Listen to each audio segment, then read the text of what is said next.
Hindi ako nagsasalita sa iyo. Pero sabi niya, kailangan kasi talagang kailangan share mo.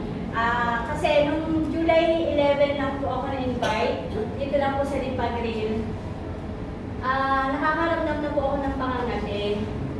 Dahil ako po ay may psoriasis sa kamay na 7 years ko na po siyang talagang dinadala at pabalik-balik lang po. Tapos po, parang na-miss na po ako sa mga kwento. Yan po siya. Ganyan po yung kamay ko. Talagang nakakahiya po. Lagi ko po siyang tinatago. At lagi po akong stress. Ganyan po, nakikinig lang ako.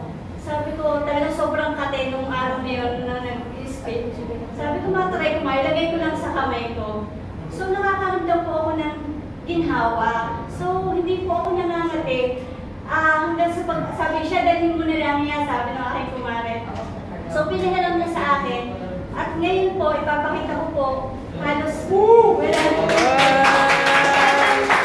Nakakalis po yung kasi talagang ito po yung 7 years ko na po dinadala na ang dami ko na po ginamot dito, ako po yung nagpaderma na.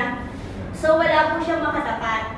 So, talagang hindi ko po alam talagang ano po yung power ng card na to. Pero, talagang biyaya po ng Lord na ngayon po, makatipa po siya ng konti, pero talagang ang laki na po ng binagbago.